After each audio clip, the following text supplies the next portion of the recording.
Hey there, and welcome to Dark Creaky TV. If you're new, hit that subscribe button for spine-tingling Reddit creepypasta stories that are perfect for a night of chilling thrills. Don't forget to share your thoughts in the comments below. Thanks for watching, and let's get into tonight's stories. I was head of NASA Alien Relations for 30 years. Extraterrestrial life is not what you think. Hey Reddit. I've been struggling with whether or not to share this, but after everything I've seen and done, I can't keep it to myself anymore. For 30 years, I was the head of NASA's Alien Relations Department. Yeah, that's a real thing. Or at least, it was until very recently. You might think that working with extraterrestrial life would be cool, maybe even awe-inspiring. Let me tell you, it's nothing like that. It's terrifying, and the things I know now make me wish I'd never taken the job. This is my story. Back in the late 80s, I was just a young scientist, eager and naive. I had a promising career in astrobiology and was thrilled when NASA recruited me for a top-secret project. They didn't tell me much at first, just that it involved studying signals and phenomena that might indicate extraterrestrial life. I was over the moon. Pun intended. I thought I was going to make history, maybe even get a Nobel Prize.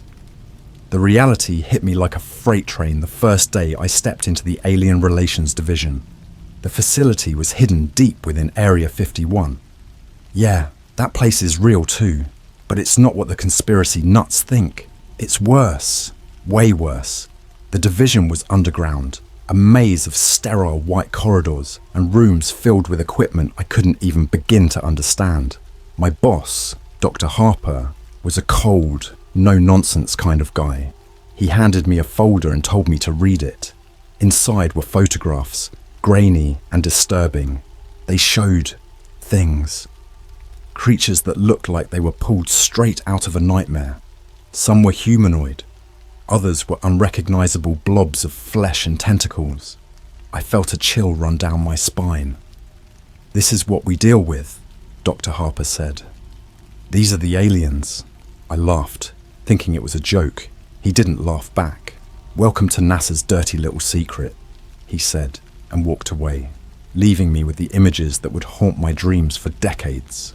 The next few weeks were a blur of briefings and training. I learned about the various species we'd encountered, the ones we had in containment, and the protocols for dealing with them.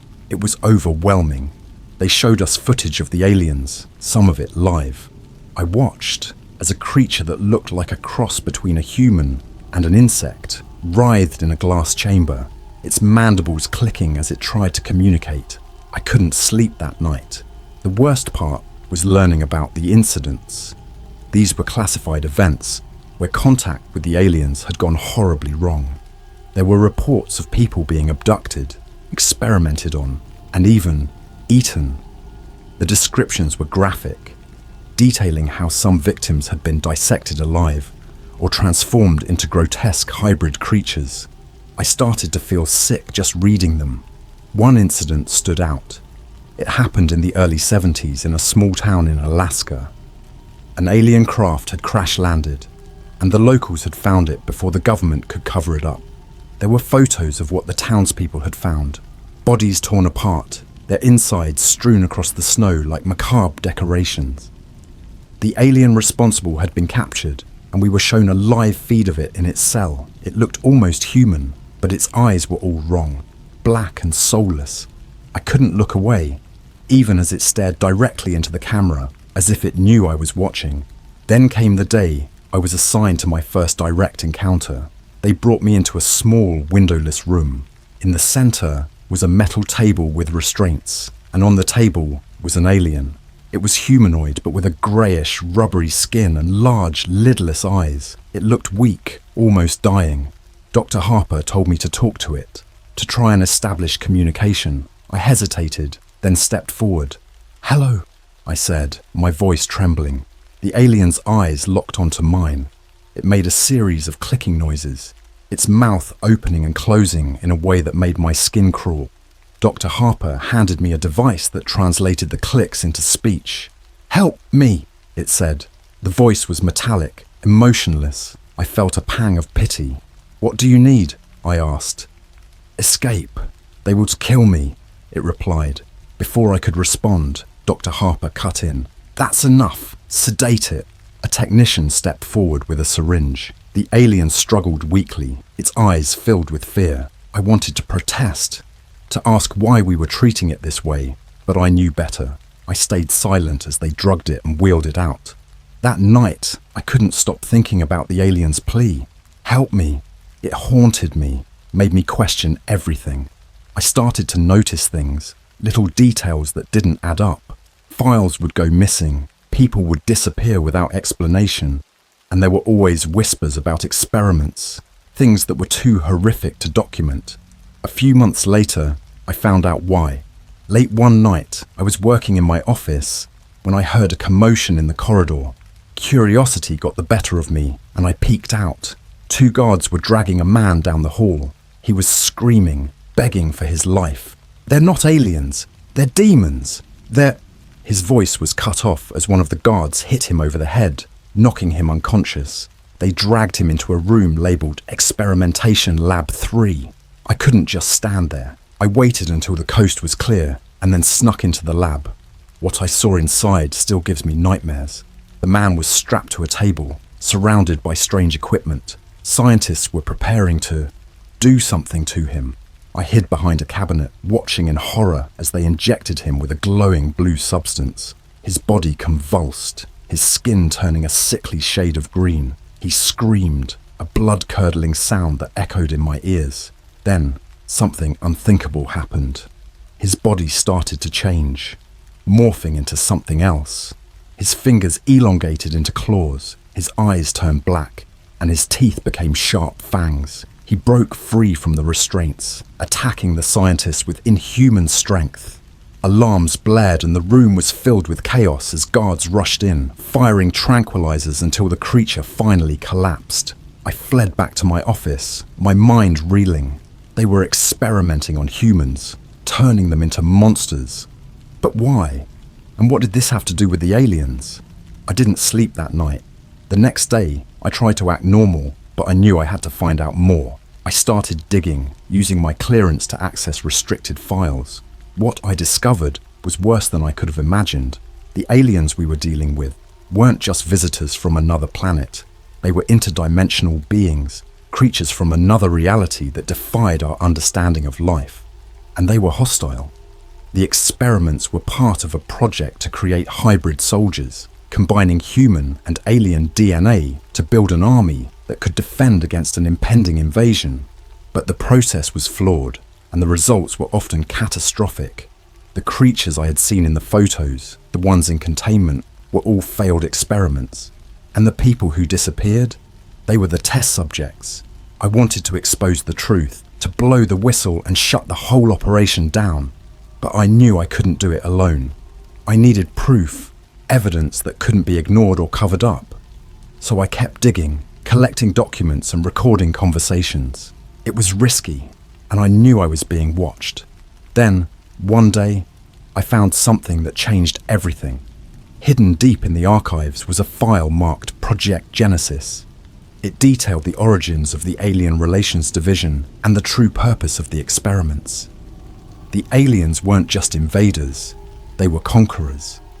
They had been visiting Earth for centuries, manipulating events and people to prepare for their arrival. And now they were almost ready. My heart raced as I read through the file. The invasion was imminent, and our only hope was to perfect the hybrids in time to fight back.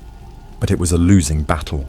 The hybrids were unstable, unpredictable, and the aliens were too powerful. I knew I had to act fast. I copied the file and prepared to leave. But as I stepped out of my office, I was confronted by Dr. Harper and a team of armed guards. "Going somewhere?" he asked, his eyes cold and calculating. I tried to play it off, but they knew. They had always known. "You can't stop this," Dr. Harper said. "The invasion is inevitable. Our only hope is to join them, to become like them." "You're insane," I spat. "They're going to destroy us." He smiled, a chilling expression that sent shivers down my spine. "You don't understand. We are them. Before I could react, the guards restrained me and dragged me to the experimentation lab. I struggled, fought with everything I had, but it was no use. They strapped me to the table, injected me with the same blue substance I had seen before. My body convulsed, pain searing through every nerve. As I slipped into unconsciousness, I realized the horrifying truth. I was going to become one of them, a monster, a weapon in a war we couldn't win, and there was nothing I could do to stop it. When I woke up, I was in a different place. My body ached all over, every muscle screaming in agony. I tried to move, but my limbs felt heavy, unresponsive. Panic surged through me as I remembered where I was and what had happened. They had injected me, and now I didn't want to think about it. I forced my eyes open and looked around. I was in a small, dimly lit cell. The walls were made of reinforced glass, and I could see a few other cells like mine nearby. In each one, there were figures, some humanoid, others grotesque abominations. I realized with a jolt that these were the failed hybrids, the ones who had been transformed by the experiments. I looked down at my own body, half expecting to see claws or scales, but everything seemed normal.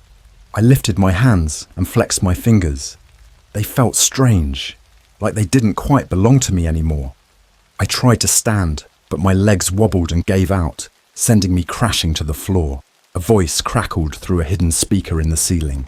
"Good, you're awake," said Dr. Harper. "Welcome to your new reality. Let me out," I shouted, my voice hoarse. "You can't do this to me." "Oh, but we can," he replied, a smug tone in his voice. "You're part of the program now, whether you like it or not. Consider yourself lucky. Most don't survive the transformation." "Transformation?" I asked, dread curling in my stomach. "Your DNA has been altered," he explained.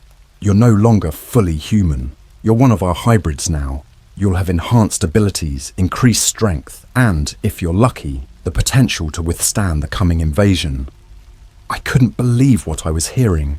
They had turned me into one of their experiments, a monster.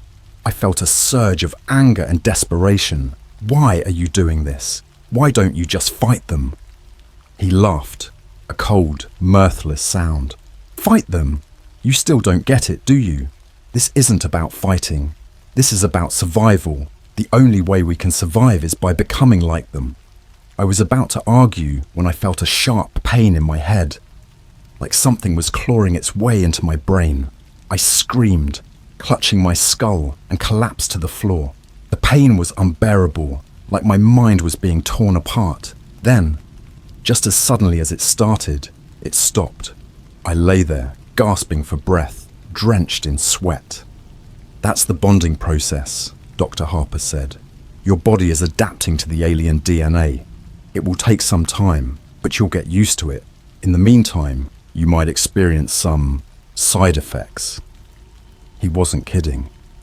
Over the next few days, I went through hell. My body changed in ways I couldn't comprehend. My senses became sharper, my strength increased, but I also experienced excruciating pain, uncontrollable fits of rage, and terrifying hallucinations. I saw things that couldn't be real. Visions of alien worlds, grotesque creatures, and dark, foreboding landscapes. One night, as I lay on the cold floor of my cell, I heard a voice in my head. It was different from the hallucinations, clearer, more insistent. "You are one of us now," it said. "Embrace your destiny." I tried to block it out, but it grew louder, more demanding. Images flashed through my mind, scenes of destruction, of Earth being consumed by the alien invaders. I saw myself leading an army of hybrids, fighting against the human resistance. I saw blood and death, cities in ruins, and a world in flames. I wanted to scream, to tear my own mind apart to escape the visions, but I couldn't. The voice wouldn't let me. "You are the key," it said. "You will bring about the new era." Days turned into weeks, and I lost track of time. The other hybrids in the cells around me became my only companions, though we rarely spoke. We were all going through our own versions of hell, each of us dealing with the transformations in different ways. Some of them succumbed to madness, their minds broken by the process. Others embraced it, reveling in their newfound power. I didn't know where I stood. I was caught between two worlds, neither fully human nor fully alien. I wanted to escape, to find a way to stop the madness, but I was trapped, both physically and mentally. Then, one day, everything changed. The alarms blared, and the facility was thrown into chaos. Guards and scientists ran through the corridors, shouting orders and trying to contain the situation. I didn't know what was happening, but I saw an opportunity. With the guards distracted, I used my enhanced strength to break the restraints on my cell door. It took all my effort, but I managed to force it open. I stumbled into the corridor, my senses overwhelmed by the noise and confusion. I knew I had to move quickly. I followed the sounds of the commotion, hoping to find an exit. As I turned a corner, I saw a group of guards struggling with one of the hybrids. It was one of the more monstrous ones. Its body twisted and mutated beyond recognition. It lashed out with razor-sharp claws, cutting through the guards like paper. I took advantage of the chaos and slipped past them, heading deeper into the facility. I didn't have a plan, but I knew I couldn't stay there any longer. As I ran, I saw glimpses of other hybrids breaking free, some attacking the staff, others trying to escape like me. It was pandemonium. Finally, I reached a stairwell that led to the surface. My heart pounded with hope and fear as I climbed, each step taking me closer to freedom. When I burst through the door at the top, I found myself in the desert, the sun blindingly bright after so long underground. I didn't stop. I ran as fast as I could, putting as much distance between myself and the facility as possible. My body screamed in protest, but I pushed through the pain. I had to get away, to find a place to hide and figure out my next move. As the sun set, I collapsed in exhaustion, my mind racing with everything that had happened. I was free, but I was also something else, something not entirely human. The voice in my head was still there, whispering promises of power and destiny. I tried to ignore it, but deep down, I knew it was a part of me now. I didn't know what the future held, but I was determined to find out. I had to stop the invasion, to expose the truth, even if it meant facing the darkness within myself. Escaping the facility was only the beginning. The desert stretched out before me, vast and desolate, but I had no idea where to go or who to trust. My mind was a chaotic mess of fear, anger, and confusion. I was far from being out of danger, and the voice in my head wasn't helping. It whispered constantly, urging me to embrace my new identity, to give in to the power coursing through my veins. After what felt like hours of wandering, I stumbled upon a small, rundown shack. It looked abandoned, but I decided to take my chances. I needed to rest and gather my thoughts. As I pushed open the creaky door, a cloud of dust filled the air. The interior was bare, save for a tattered couch and a rickety table. I collapsed onto the couch, my body aching and my mind racing. I needed to figure out my next move. I couldn't go to the authorities. Who would believe my story? And even if they did, they'd probably lock me up and throw away the key. No, I had to find someone who understood, someone who could help me stop this madness. I spent the next few days in the shack, scavenging what little food and water I could find. My body was healing surprisingly fast, a side effect of the alien DNA, I supposed, but the voice in my head grew louder, more insistent. It showed me visions of destruction, of Earth being overrun by the alien invaders. I saw cities burning, people being slaughtered, and hybrids like me leading the charge. I fought against it, trying to retain my humanity, but it was a constant struggle. I needed answers, and I needed them fast. The only lead I had was the file I had copied, the one that detailed Project Genesis and the invasion plans. I decided to track down some of the names mentioned in the file, hoping they could shed some light on what was really going on. One name stood out, Dr. Emily Cartwright. She had been one of the lead scientists on Project Genesis before mysteriously disappearing. If anyone knew the truth, it would be her. According to the file, she had a cabin in the remote mountains of Colorado. It was a long shot, but it was all I had. I scavenged some supplies from the shack and set off towards Colorado, sticking to back roads and avoiding any signs of civilization. The journey was grueling, but my new abilities helped me survive. I could run for miles without tiring, see in the dark, and even sense danger before it appeared. But each time I used these abilities, I felt a little more of my humanity slipping away. After several days, I finally reached the mountains. Finding Dr. Cartwright's cabin was no easy task, but the voice in my head seemed to guide me. It knew things I didn't, leading me through the dense forest with an eerie precision. When I finally saw the cabin, nestled among the trees, I felt a mix of relief and dread. The cabin was small and unassuming, with smoke curling from the chimney. I approached cautiously, unsure of what to expect.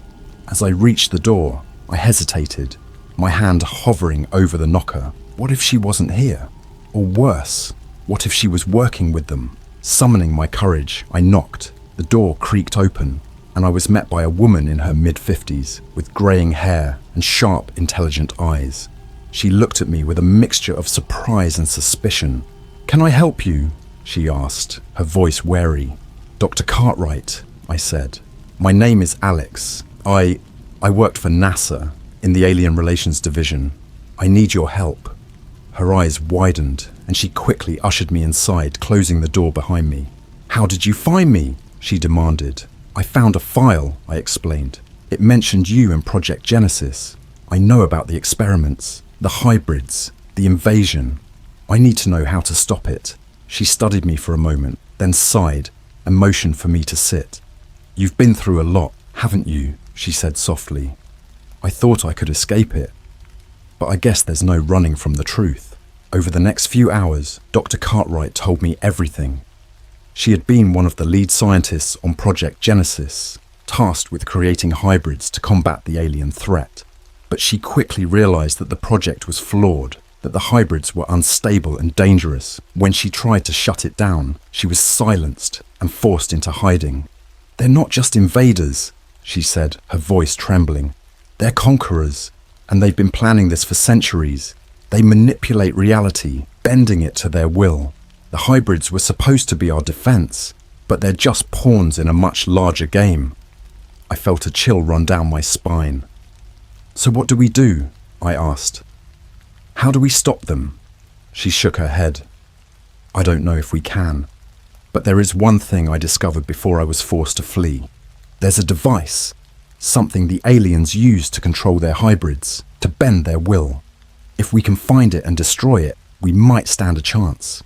"Where is it?" I asked, my heart pounding. "It's deep within the facility," she said, "in a chamber that's heavily guarded. Getting to it won't be easy." I took a deep breath, the weight of our task settling on my shoulders. "We have to try," I said. "If we don't, there won't be anything left to save." Dr. Cartwright nodded, her eyes filled with determination. "You're right. We'll need help, though.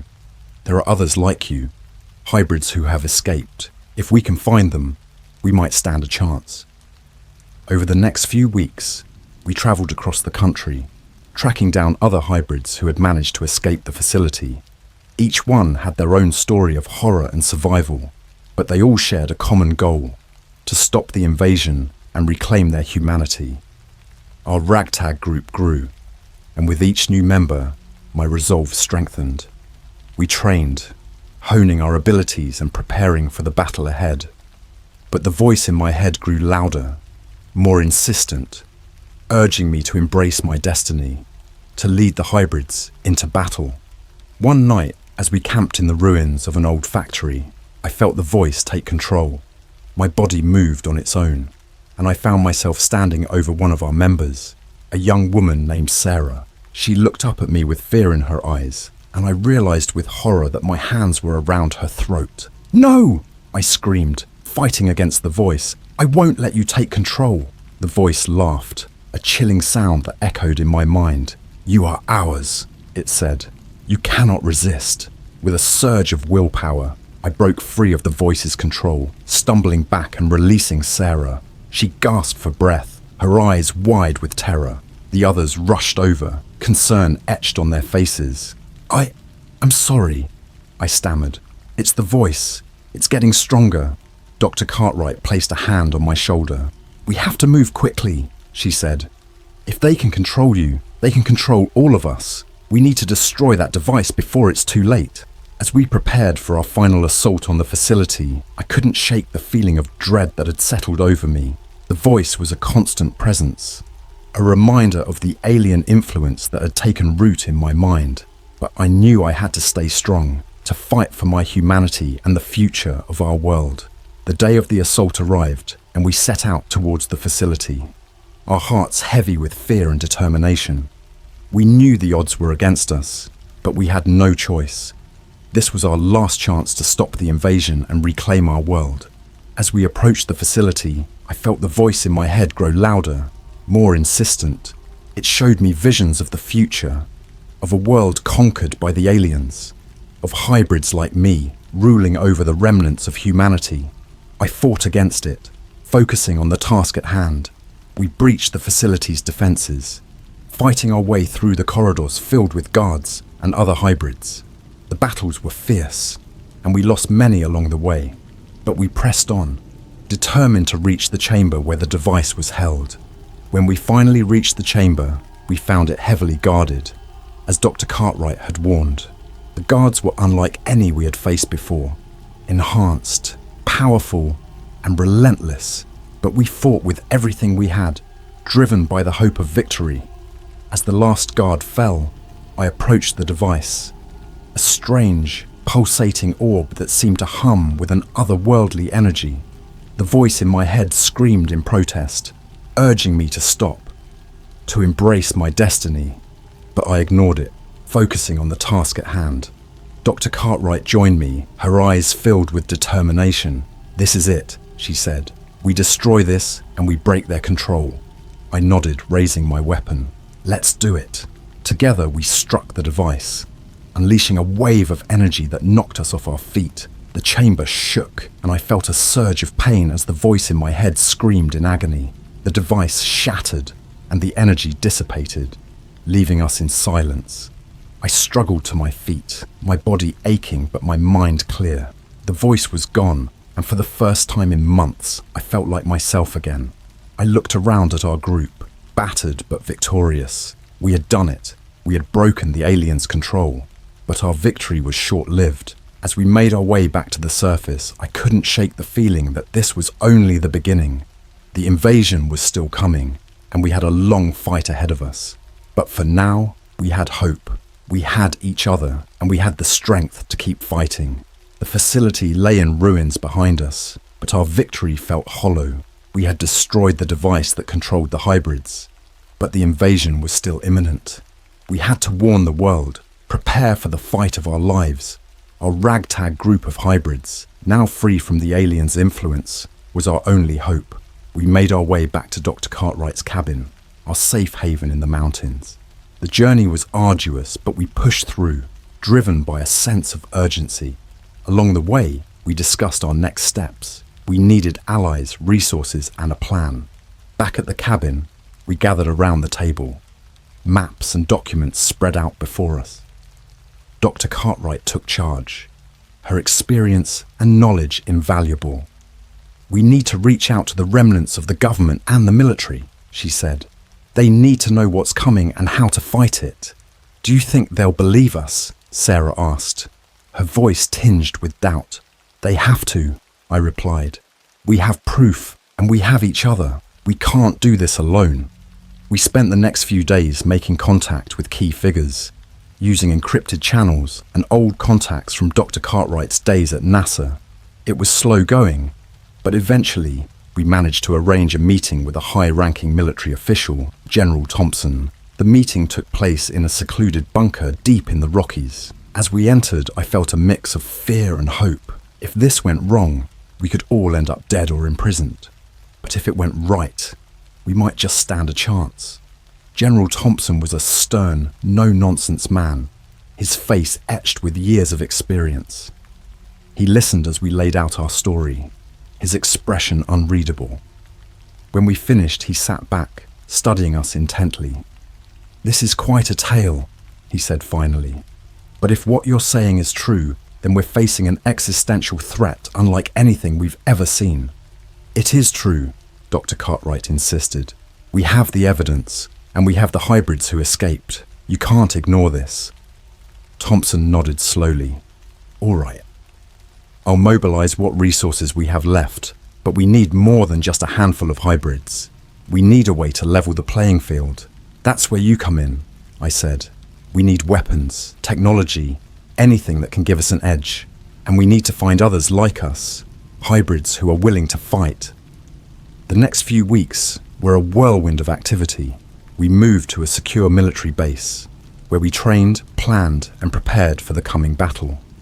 More hybrids joined our ranks, each with their own story of horror and survival. Our numbers grew, but so did the challenges we faced. The aliens were relentless. Reports of strange sightings and unexplained phenomena increased daily. People disappeared, and there were rumors of entire towns being wiped out overnight. The invasion had begun, and we were running out of time. One night, as I lay in my bunk, I felt a familiar presence in my mind. The voice was back, but it was different, quieter, almost pleading. You cannot win, it said. Join us, and you will be spared. I clenched my fists, fighting against the intrusion. Never, I whispered. We will fight, and we will win. The voice laughed softly, a chilling sound that sent shivers down my spine. You are but a pawn in a game you cannot comprehend, but we shall see. The time of reckoning is near. I spent the next few days training harder than ever, pushing myself to the limit. I knew the voice was right about one thing. We were up against unimaginable odds, but I refused to give up. I had to believe that we could make a difference, that we could save our world. As the day of the invasion drew closer, we received intel about a massive alien ship heading towards Earth. It was unlike anything we had seen before. A colossal vessel bristling with weapons and strange technology. Our only chance was to launch a preemptive strike, to hit them before they could deploy their full force. General Thompson called a meeting, the tension in the air palpable. This is it, he said, his voice grim. We've identified a weak point in the ship's defenses. It's a long shot, but if we can breach their shields and take out their command center, we might just stand a chance. We have to do this, I said, determination burning in my chest. For all the people who have suffered, for all the lives lost. We can't let them win. The plan was risky, but it was our only hope. We gathered our forces, a motley crew of hybrids, soldiers, and scientists, all united by a common goal. As we prepared to launch the attack, I felt a surge of pride and fear. This was what we had been fighting for, and we had to make it count. The battle was fierce, unlike anything I'd ever experienced. We fought our way through waves of alien fighters, our ships dodging and weaving through a hail of enemy fire. The hybrids used their enhanced abilities to devastating effect, but the aliens were relentless, their technology far superior to ours. As we approached the alien ship, I felt the voice in my head grow louder, more insistent. You cannot win, it repeated. You are doomed. I pushed the voice aside, focusing on the task at hand. We breached the ship's shields, our forces pouring into the massive vessel. The interior was a labyrinth of strange corridors and alien technology, but we pressed on, determined to reach the command center. The fighting was brutal, the air thick with the stench of blood and burning metal. We lost many along the way, but we kept going, driven by the knowledge that this was our last chance. Finally, we reached the heart of the ship, the command center, a glowing nexus of alien power. Dr. Cartwright and I led the final assault, our team battling their way through the alien defenders. As we approached the central console, I felt a surge of hope. This was it. We were so close. But then, the voice in my head spoke again, louder than ever. You cannot stop us, it said. We are eternal. We are inevitable. I hesitated, doubt creeping in. But Dr. Cartwright grabbed my arm, her eyes fierce. Don't listen to it, she said. We can do this. We have to. With renewed determination, I stepped forward, raising my weapon. The voice screamed in protest, but I ignored it, focusing on the console. With a final, desperate effort, I fired, unleashing a torrent of energy that shattered the alien device. The ship shuddered, the lights flickering as the power surged and failed. The alien defenders faltered, their connection to the command center severed. We had done it. We had struck a crippling blow to the invaders. But as we made our way back to our ships, I couldn't shake the feeling that this was only the beginning. The invasion was far from over, and the real battle was yet to come.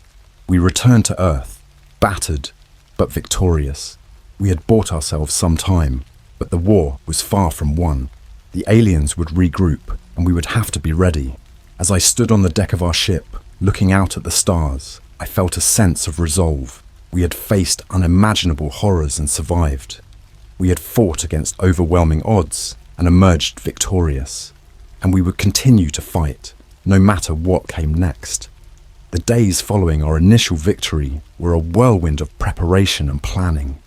We knew we had only bought ourselves a small window of time before the aliens regrouped and launched another attack. The military, scientists, and hybrids worked tirelessly, building defenses and training for the inevitable showdown. As the deadline approached, I could feel the tension rising. The voice in my head was quieter now, but it was still there. A constant reminder of the alien influence lurking within me. I fought against it daily, determined to maintain control and stay focused on our mission. We received reports of alien activity increasing across the globe. Strange phenomena, disappearances, and sightings of alien ships became more frequent. It was clear that the invaders were preparing for their final assault. General Thompson called a meeting to discuss our strategy.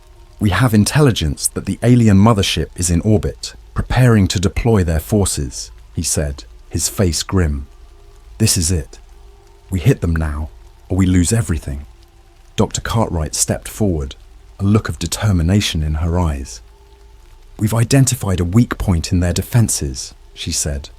If we can breach the mothership and destroy its core, we can cripple their entire operation. I nodded, feeling a surge of adrenaline. Let's do it. For all the people they've taken, for everyone who's suffered, we end this now. Our forces mobilized. A coalition of military, hybrids, and scientists united against a common enemy. We boarded our ships, the weight of the world on our shoulders.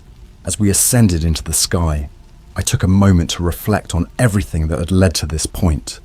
The horrors we had faced, the sacrifices we had made, and the hope that still burned within us. The alien mothership loomed ahead, a massive, ominous presence in the void of space. Our ships dodged and weaved through enemy fire, pushing forward with relentless determination. The hybrids led the charge, using their enhanced abilities to devastating effect. I felt a surge of pride as I watched my comrades fight, knowing that we were all in this together. We breached the mothership's outer defenses, our ships docking with the colossal vessel. As we boarded, I felt a sense of déjà vu. The corridors were eerily similar to those in the facility, a labyrinth of alien technology and twisted metal. We moved quickly, our mission clear. As we approached the core, the voice in my head grew louder, more insistent. You cannot win, it said. You are doomed. I clenched my fists, pushing the voice aside. We can, and we will, I muttered, steeling myself for the final confrontation. The core chamber was a vast, pulsating room filled with strange machinery and alien energy. The core itself was a massive, glowing orb, radiating an otherworldly light. It was heavily guarded, but we fought our way through, determined to reach our goal. Dr. Cartwright and I led the final assault, our team battling their way through the alien defenders. As we approached the core, I felt a surge of hope. This was it. We were so close. But then, the voice in my head spoke again, louder than ever. You cannot stop us, it said. We are eternal. We are inevitable.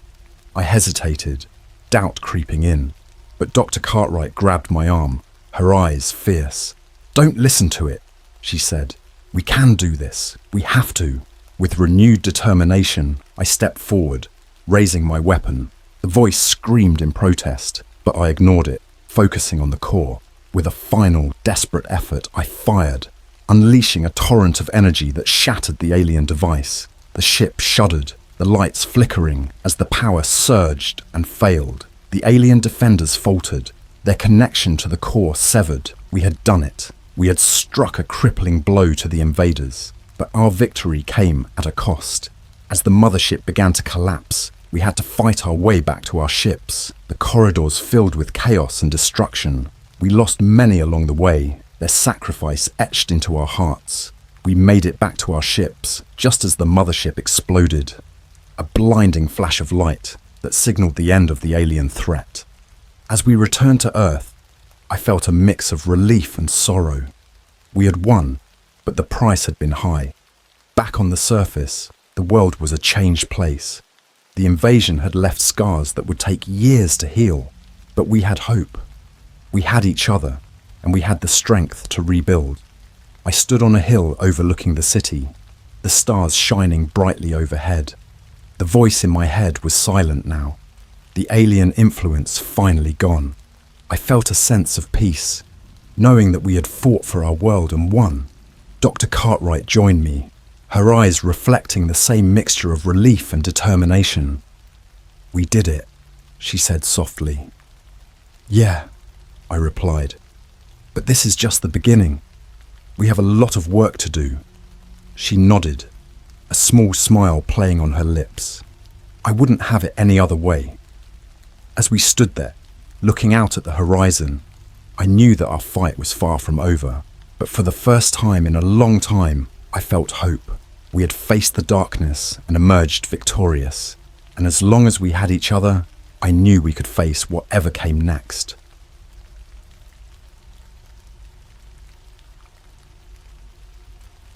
My mum started doing strange rituals every night. A day I realised she got pregnant by a demon. Hey Reddit, I'm posting this because I don't know who else to turn to. My life has taken a turn for the bizarre and horrifying, and I need to get this out before it drives me insane. It all started about 6 months ago. My mum began acting strange. At first, it was small things. She'd stay up late, mumbling to herself in the dark. But then it escalated. I'm not talking about your average midlife crisis. I'm talking about full-blown, spine-chilling weirdness. I remember the first night vividly. I woke up around 2 a.m. to a strange noise coming from the basement. Our basement has always been creepy, but that night it felt wrong. I crept down the stairs, careful not to make a sound.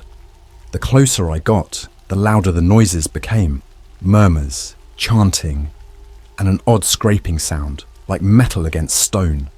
When I finally reached the bottom, the scene before me was something straight out of a horror movie. My mum was kneeling in the middle of a circle, drawn in what looked like blood. Around her were candles, flickering and casting eerie shadows on the walls. She was chanting in a language I didn't recognize, and in her hands she held a knife, dripping with fresh blood. I stood frozen, watching her as she drew symbols on the floor with the knife. My heart pounded in my chest and I could barely breathe. Suddenly, she stopped chanting and looked straight at me. Her eyes weren't my mum's eyes anymore.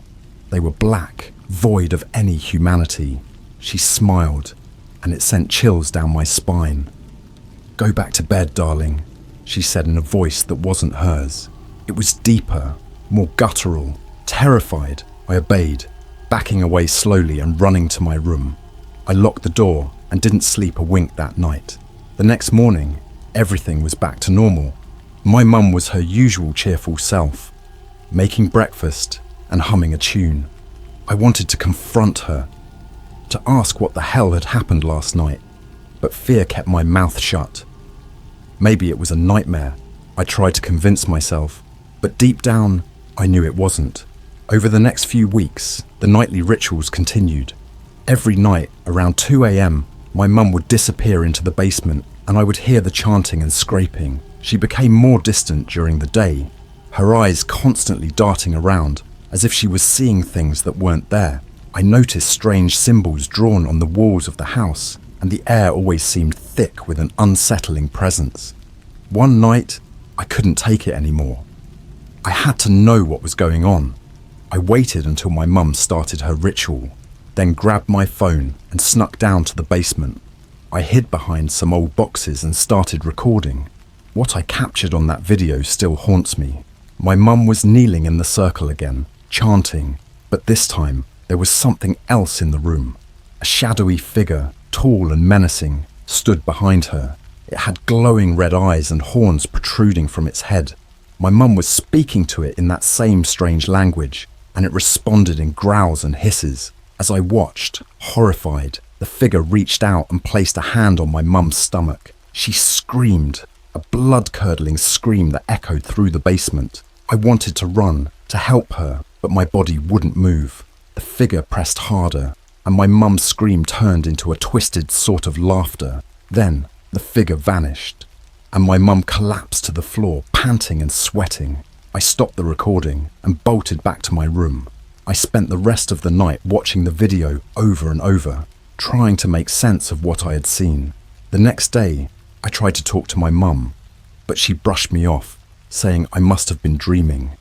Things got even worse after that. My mum started showing signs of pregnancy.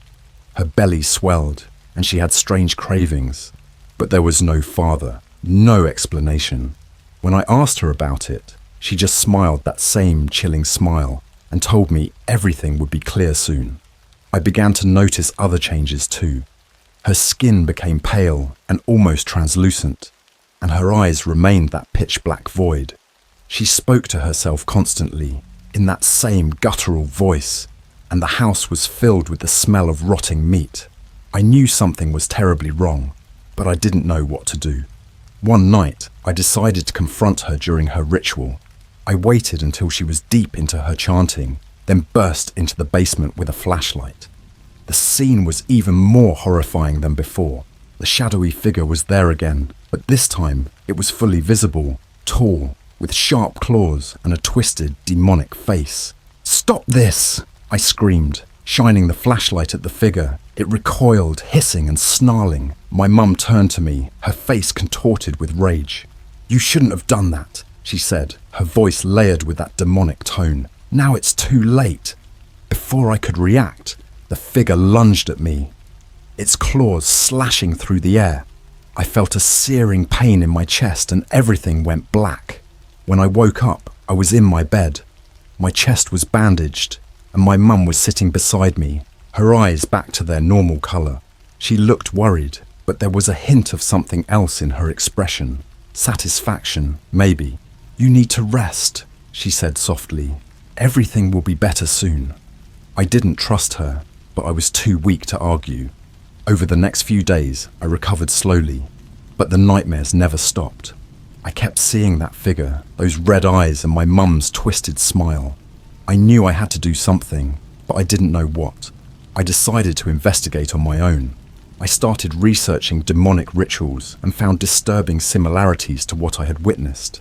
I learned about demonic pregnancies and the terrifying possibility that my mum was carrying something evil.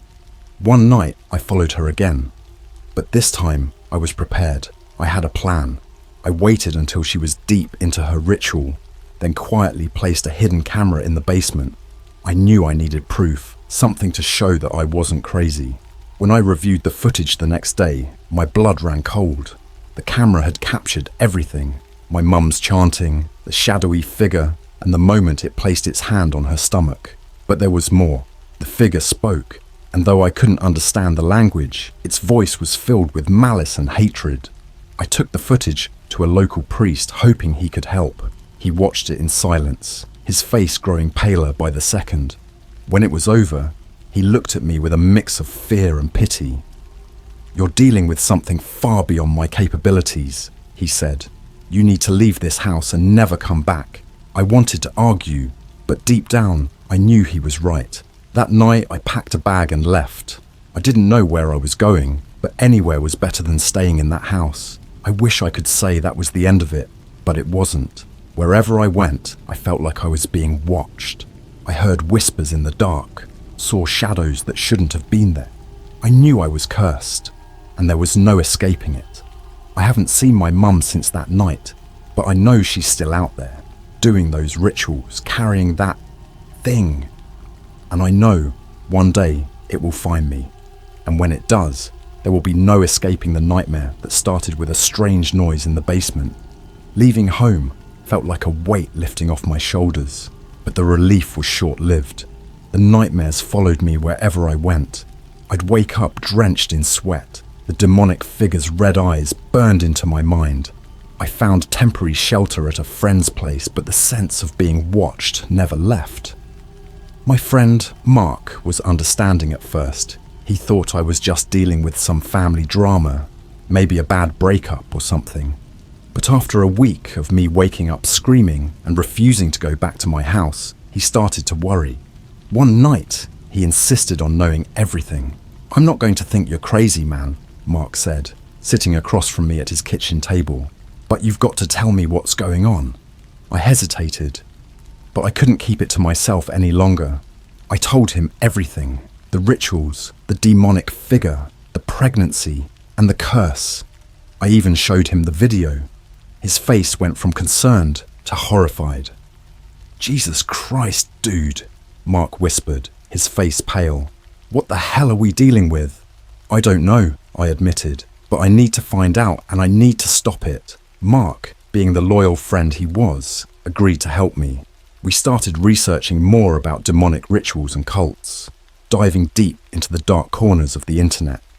We found forums and chat rooms where people shared their experiences with the occult. Most of it was crap, but some of it was eerily similar to what I had seen. One user, going by the name of Demon Hunter 77, caught our attention. He seemed knowledgeable, almost too knowledgeable, about demonic entities and rituals. We decided to reach out to him, explaining our situation in detail. To our surprise, he responded almost immediately. "You're dealing with a high-level demon," Demon Hunter 77 wrote. "The rituals your mother is performing are likely summoning and binding spells. The pregnancy, it's probably a vessel for the demon to enter this world." My blood ran cold. A vessel? For a demon? This was beyond anything I could have imagined. "What can we do to stop it?" I typed, my hands shaking. "There are ways," he replied, "but it's dangerous. You need to find the cult she's involved with. They're the key. Disrupt their rituals, break the bindings, and banish the demon. But be warned, they won't let you interfere easily." Mark and I knew what we had to do. We needed to find the cult. Our only lead was the basement, where my mum performed her rituals. We decided to go back to the house, even though every fibre of my being screamed against it. We waited until nightfall, hoping my mum would be out doing one of her rituals. The house was dark and silent when we arrived. The front door creaked ominously as we entered. The air inside was thick with the smell of decay and something else, something unholy. Mark and I made our way to the basement, flashlights in hand. The circle and symbols were still there, stained into the floor. We searched every corner, looking for clues. It was Mark who found it, a hidden trapdoor beneath an old rug. We pried it open to reveal a ladder leading down into darkness. "Are you sure about this?" Mark asked, his voice trembling. "We don't have a choice," I replied, trying to steady my nerves. We climbed down the ladder, our flashlights barely piercing the darkness. The air grew colder and more oppressive with each step. At the bottom, we found ourselves in a narrow tunnel. Symbols and runes covered the walls, glowing faintly in the dark. The tunnel led to a large chamber. Candles lined the walls, casting flickering shadows. In the center was an altar, and around it stood robed figures, their faces hidden by hoods. They were chanting, the same guttural language my mum used. My heart pounded as we watched from the shadows. This was it, the cult. But how were we supposed to stop them? I felt completely out of my depth. Before we could come up with a plan, one of the robed figures turned and looked straight at us. My breath caught in my throat. The figure raised a hand, and suddenly the chanting stopped. The other cult members turned to face us, their eyes glowing eerily in the dim light. "We have intruders," the leader said, his voice echoing in the chamber. "Seize them!" Panic surged through me as the cult members advanced. Mark and I tried to run, but they were too fast. Rough hands grabbed us, pulling us into the circle. I struggled, but it was no use. They were too strong. "Why are you here?" the leader demanded, pulling back his hood. His face was gaunt, his eyes sunken and filled with malice. We want to stop this," I stammered, trying to sound brave. "We know what you're doing. We know about the demon." The leader laughed, a chilling sound that echoed in the chamber. "You think you can stop us? You have no idea what you're dealing with." He gestured to the altar, where my mum was lying, her stomach grotesquely swollen. She looked at me, her eyes pleading. "Please," she whispered, "help me." I felt a surge of anger and determination. I had to do something. I looked around, searching for anything that could help us. My eyes fell on a large book, lying open on a pedestal. It was filled with symbols and incantations. Desperation gave me courage.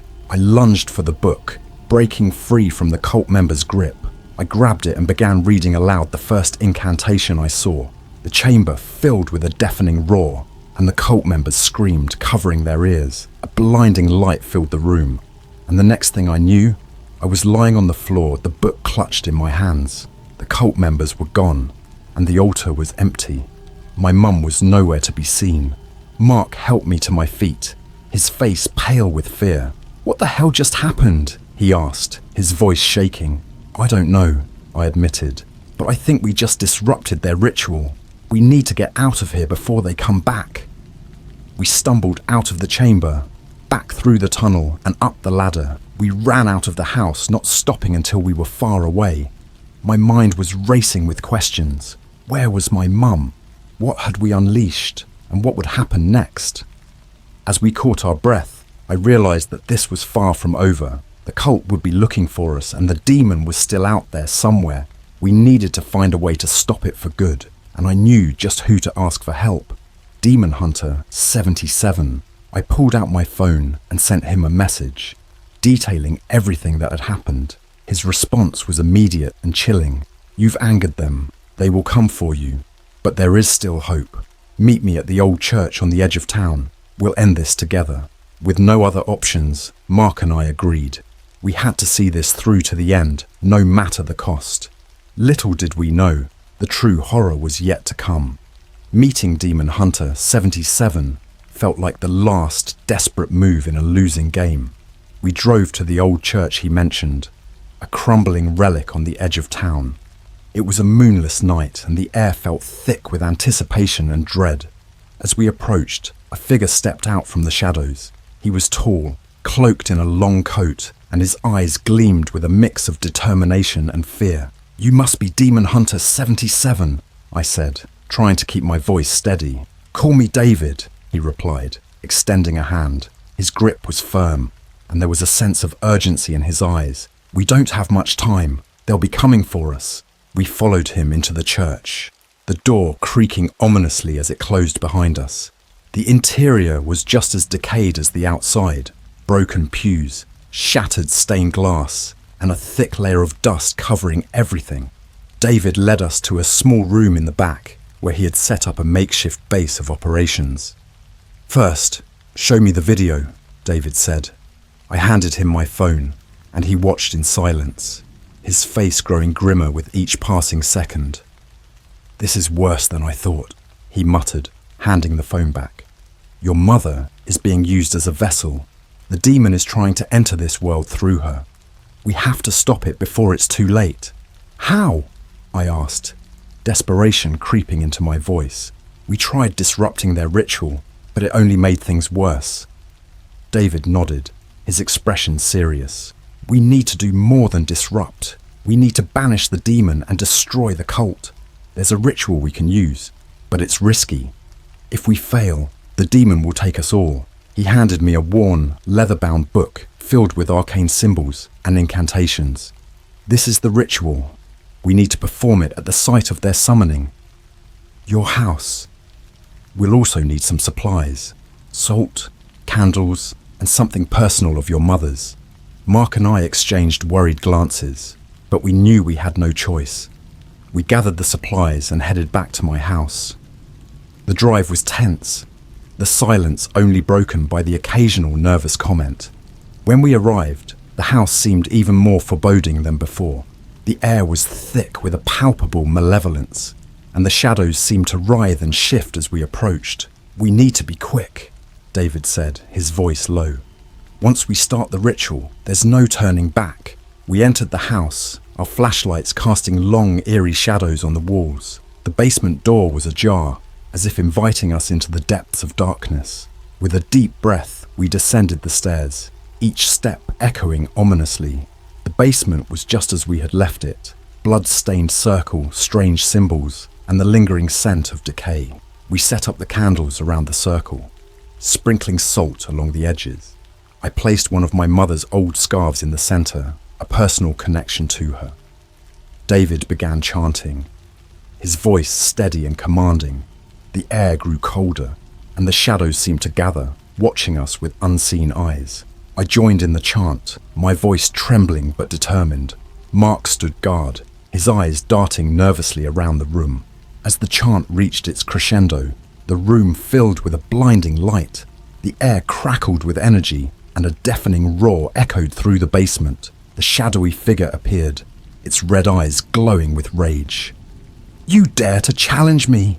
it hissed, its voice dripping with malice. "We banish you from this world," David shouted, his voice unwavering.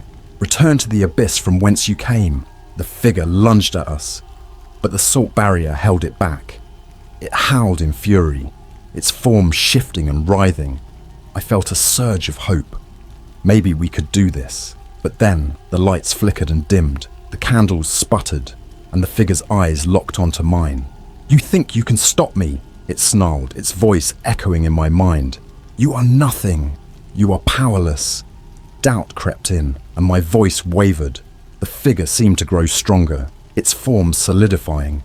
I could feel its hatred, its hunger. It wanted to break free, to consume us all. "No!" David shouted, his voice breaking through the darkness. "Don't give in. We can do this." His words reignited my determination. I focused on the chant, pouring all my will into the words. The figure screamed, its form flickering and fading. The room shook, and the air grew heavier, pressing down on us. With a final deafening roar, the figure exploded into a burst of dark energy. The room went silent, the oppressive weight lifting. We collapsed to the floor, gasping for breath. "Did we do it?" Mark asked, his voice trembling. "I think so," David replied, his face pale and exhausted. "But we need to find your mother. She's still out there, and the cult won't stop until they've completed their ritual." We stumbled out of the basement, the house feeling strangely empty and lifeless. I couldn't shake the feeling that we had only bought ourselves a brief respite. The true danger was still out there, waiting. David led us back to the old church, where we regrouped and planned our next move. We needed to find the cult's main hideout and destroy it once and for all. But with every step, the sense of impending doom grew stronger. As we prepared to leave, David pulled me aside. "There's something you need to know," he said, his voice grave. "This demon is powerful, more powerful than anything I've faced before. If we fail, it won't just be us who suffer. The entire world could be at risk." I nodded, the weight of his words sinking in. We were walking into the depths of darkness, and there was no guarantee we'd make it out alive. But I couldn't abandon my mother, couldn't leave her to face this horror alone. With renewed determination, we set out into the night, ready to face whatever horrors awaited us. The final confrontation was coming, and we had to be prepared for anything. Little did we know, the true extent of the cult's power was about to be revealed, and the nightmare was far from over. We drove through the night, the old church shrinking into the distance behind us. David directed us to a remote, abandoned warehouse on the outskirts of town. According to his research, this was where the cult conducted their most powerful rituals. The building loomed ominously as we approached, its windows dark and foreboding. "This is it," David said, his voice barely above a whisper, "the heart of their operations. We need to be careful. They'll be expecting us." We parked the car a safe distance away and approached on foot, our flashlights cutting through the thick darkness. The air was heavy with a sense of dread, and every step felt like we were being watched. As we reached the entrance, David stopped us. "We need to split up," he said. "Mark, you and I will go through the front. We'll create a distraction. You," he pointed to me, "need to find another way in. Look for your mother and any clues about the ritual." I nodded, my heart pounding. We split up, and I made my way around the side of the building. I found a small, broken window and carefully climbed through, landing in a dark, musty corridor. The air inside was thick with the scent of mold and decay. I crept through the hallways, my flashlight revealing symbols and runes scrawled on the walls. The deeper I went, the more oppressive the atmosphere became. The chanting started as a low murmur, growing louder as I approached a large central chamber. Peering around the corner, I saw them, the cult members, dressed in their dark robes, chanting around a massive altar. My mother lay on the altar, her belly grotesquely swollen, her face contorted in pain. The leader stood at her head, holding a large, ornate dagger. "We call upon you, great demon," he intoned, his voice echoing through the chamber. "Enter this vessel and grant us your power." Panic surged through me. I had to stop them. But how? I scanned the room, looking for anything that could help. My eyes fell on a large, ancient-looking book, resting on a pedestal near the altar. That had to be the key. I took a deep breath and edged closer. Staying in the shadows, the cult members were focused on their ritual, giving me the cover I needed. I reached the pedestal and grabbed the book, my hands trembling. I flipped through the pages, searching for the ritual David had mentioned. The chanting grew louder, more intense. My mother screamed, a sound that cut through me like a knife. I found the page I was looking for and began reading aloud, my voice shaky but determined. "By the power of light, I command thee, demon, return to the abyss." The cult members froze, their heads snapping in my direction. The leader's eyes burned with fury. "Seize him," he shouted. I continued chanting, pouring all my will into the words. The room shook, the candles flickering wildly. The cult members advanced, but a barrier of light erupted around me, holding them back. "Return to the abyss," I shouted again, my voice growing stronger. The leader lunged at me, but the light flared, sending him sprawling. The ground beneath the altar began to crack, and a deafening roar filled the chamber. The shadowy figure from before appeared, its red eyes blazing with rage. "You cannot stop me," it hissed, its voice echoing in my mind. "This world will be mine." I focused on the chant, repeating the incantation over and over. The light grew brighter, forcing the demon back. My mother's screams intensified, and I could see the demonic energy being pulled from her. "Hold on, Mum," I cried, tears streaming down my face. "We're almost there." The cult members were in disarray, their leader struggling to regain control. I saw David and Mark burst into the room, fighting off the cultists with makeshift weapons. David joined in the chant, his voice harmonizing with mine. The demon howled in fury, its form flickering and distorting. The ground beneath the altar split open, revealing a swirling vortex of darkness. The demon was being pulled back, its claws scrabbling at the edges of the rift. "By the power of light, I command thee, begone!"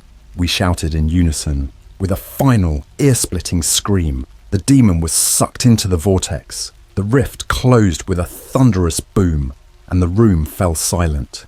The oppressive weight lifted, and the air felt lighter, cleaner.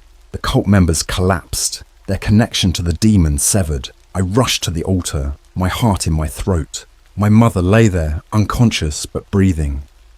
I gently lifted her, tears of relief streaming down my face. "We did it," I whispered, holding her close. "We stopped it." David and Mark approached, their faces etched with exhaustion and relief. "Is she okay?" David asked, his voice hoarse. "I think so," I replied, my voice shaking. "She's alive." We made our way out of the warehouse, supporting my mother between us. The dawn was breaking, casting a pale light over the desolate landscape. We had survived the night, but I knew our journey wasn't over. The cult was broken, but the scars of their actions would remain. As we reached the car, I looked back at the warehouse, a sense of unease settling in my stomach. We had banished the demon, but the memory of those red eyes and that guttural voice would haunt me forever.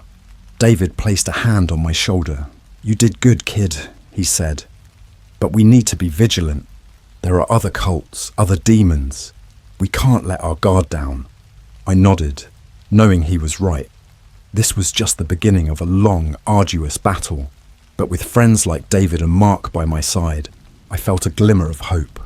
We had faced the heart of darkness and survived. And together, we would continue to fight against the forces of evil, no matter what. In the days following our confrontation with the cult, life began to settle into a semblance of normalcy.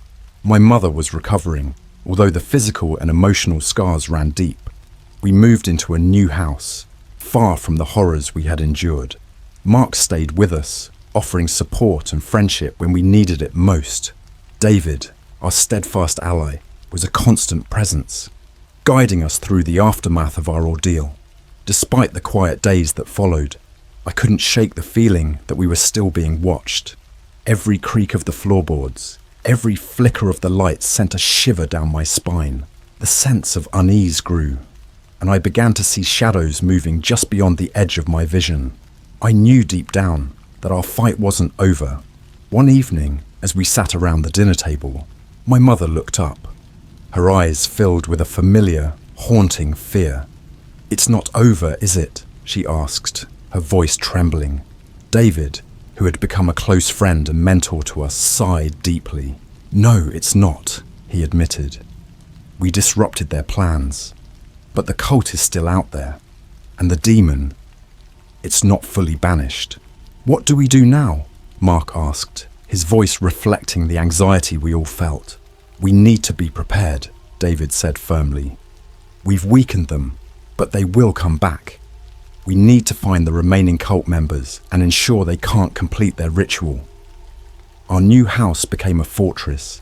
David helped us set up protective wards and symbols around the property. We learned the rituals and incantations needed to keep the dark forces at bay. It was exhausting and terrifying, but we had no other choice. Weeks turned into months, and the sense of impending doom never left. One night, I woke to a strange noise. It was faint at first, a whisper on the edge of hearing, but it grew louder, chanting, the same guttural language that had haunted my dreams. I grabbed a flashlight and quietly made my way through the house. The chanting led me to the basement. My heart pounded as I opened the door and descended the stairs, flashlight beam cutting through the darkness. As I reached the bottom, the chanting stopped abruptly. In the center of the basement stood a figure, cloaked in darkness. Its eyes glowed a malevolent red, and a cold, cruel smile played on its lips. It was the demon, returned from the abyss. "You thought you could banish me," it hissed, its voice sending chills down my spine. "You are nothing. You are powerless." I felt a surge of fear, but also a flicker of determination. We had prepared for this. I began to chant, the words of the banishment ritual flowing from my lips. The demon snarled, advancing toward me, but I stood my ground. As the chant grew louder, the air crackled with energy. The demon howled in fury, its form flickering and distorting. I felt a surge of power, a connection to something greater than myself. The protective wards around the basement fled to life, trapping the demon in a circle of light. "You cannot stop me!" it roared, but its voice was weaker now, filled with desperation. "We can, and we will," I said, my voice steady. "By the power of light, I command thee, return to the abyss." The demon shrieked, its form dissolving into shadows. The light grew brighter, and with a final, ear-splitting roar, the demon was sucked back into the abyss. The room fell silent, the oppressive weight lifting. I collapsed to the floor, gasping for breath. David, Mark, and my mother rushed down the stairs, their faces filled with relief and pride. "You did it," David said, helping me to my feet. "You banished it." "I couldn't have done it without all of you," I replied, my voice shaky but filled with gratitude. As we made our way back upstairs, I felt a sense of peace for the first time in months. The demon was gone, the cult scattered and weakened. We had faced the darkness and emerged victorious. In the following weeks, we continued to strengthen our defenses, and learn more about the dark forces we had battled. We knew there were other cults, other demons, but we were ready. We had each other, and we had the knowledge and strength to face whatever came next. Life slowly returned to a new normal. My mother regained her strength, and we began to rebuild our lives. The memories of those dark days would always be with us, but they no longer held the same power over us. One evening, as we sat around the dinner table, I looked at my family and friends, the people who had stood by me through the worst of it all. We had faced unimaginable horrors and come out stronger. We were survivors, and together we would continue to fight against the darkness. And so, with the shadows of our past behind us, we looked to the future with hope and determination. The battle against evil was never truly over, but we were ready. We had faced the heart of darkness and emerged into the light, and we knew that together we could overcome anything.